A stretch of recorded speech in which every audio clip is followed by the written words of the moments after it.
yesterday. They got something out of the game. They'll feel as if that's pretty decent. And Man City maybe have dropped a couple of points that they probably wouldn't have expected to have done. Maybe the defeat at home to Stoke City has affected them a little bit.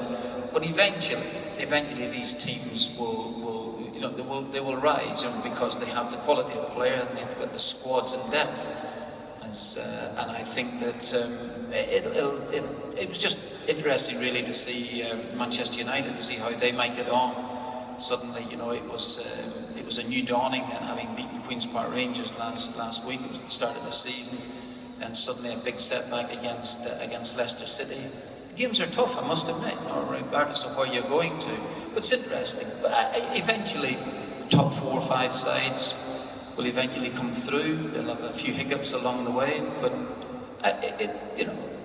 I think all the 3 of us here could sit around here and probably name, not necessarily in the right order, but the top 6 sides that might finish in the league.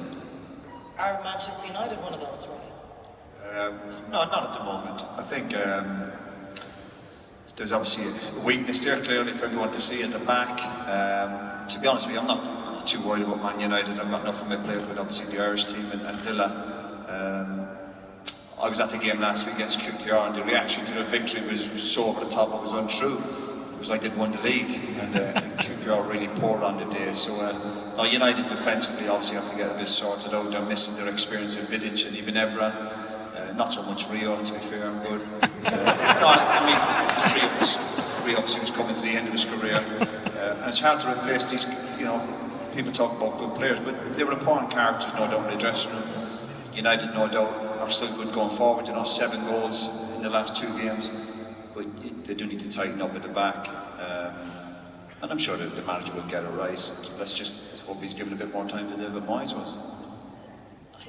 It does worry me that in Manchester United that there is that negative impact towards the manager already, that maybe people are already questioning what's going on, but a lot of people suggesting that maybe in all the money that they spent this summer they still didn't buy a defender. Yeah. I don't know what you want to say. But did no, it is. But they probably did try to buy defenders. But as everyone knows, it's very difficult. There's not that very few. There's not many top defenders I think that were available. And of course the manager now looked, again, hindsight's a wonderful thing. He's probably thinking maybe I should have went and got a centre half because over the years at United, going back to when I was playing, whether it be Bruce or Jaap Stam or Vidic, there was always that really good centre half, and I suppose you could build a team around it. Particularly the spine of the team was always decent, but the spine now, barring the strikers, look a bit milky. Gary Neville called them soft. I'd say milky.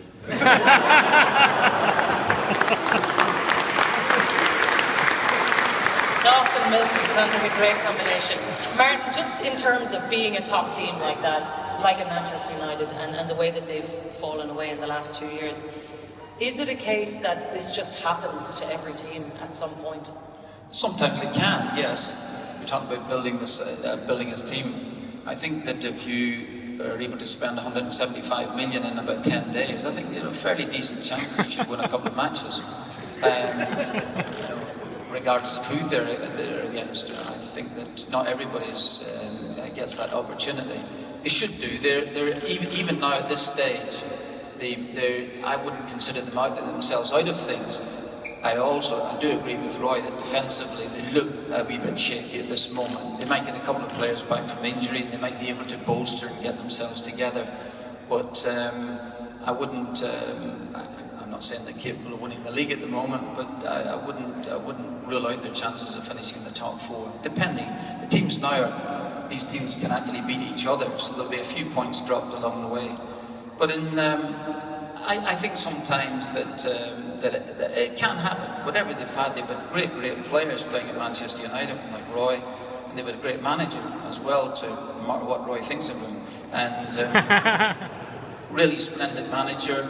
It's been going like that for quite a number of years. Roy's in a better position than me to say this, but from a distance, what was always impressive about Manchester United, they go and take the lead, they go well in Europe, whatever the case may be, they go for a holiday, they come back, mindset, back again, every single time.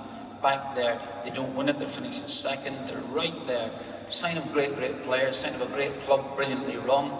And I think when you lose that, when you lose top quality players, and when you lose a quality manager, it takes a wee bit of time. And I think we all felt that while they did not expect them to drop down as much as they did do, they all felt that there was going to be a bit of a lull. And I'm sure, as I said earlier, rather cynically, a lot of money can help put that together again rather quickly. But they shouldn't be in the doldrums for that length of time. With that in mind, I get the feeling, do you both feel sorry for David Moyes then in the way that he was treated over the line? I think that's probably the wrong word, because the industry we're in, again, if you're not getting results, you're going to lose your job. I wouldn't say I felt sorry for him, but I do felt he should have been given a bit more time. Ultimately, he was on a 6-year contract. I know contracts can mean very little as well, but it was always going to be tough. I saw United obviously a few times under David Moyes, and obviously the concern was they got beaten easily in some of the bigger games, particularly against Liverpool, against City. And I think that had a massive effect on I suppose the supporters' reaction.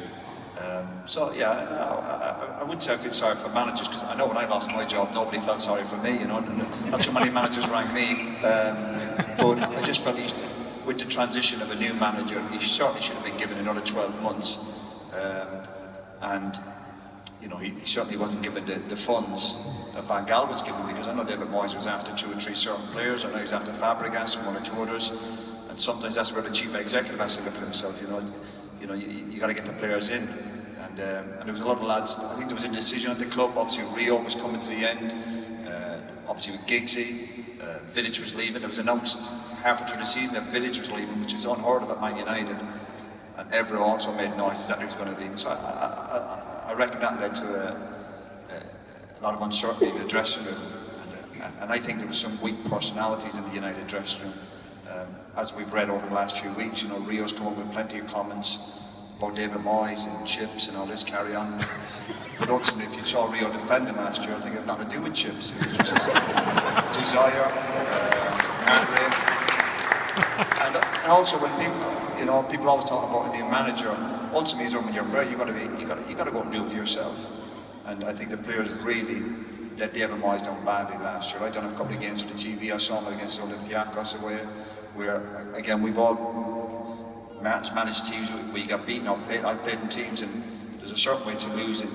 I thought United lost badly last year, and obviously that had a massive effect on David Moyes' career. But strange enough, David Moyes' stock is probably gone up now, because they're probably looking at Man United saying we should have stuck with him. In terms of, you mentioned TV there, is it something that you both enjoy, Martin? Do you like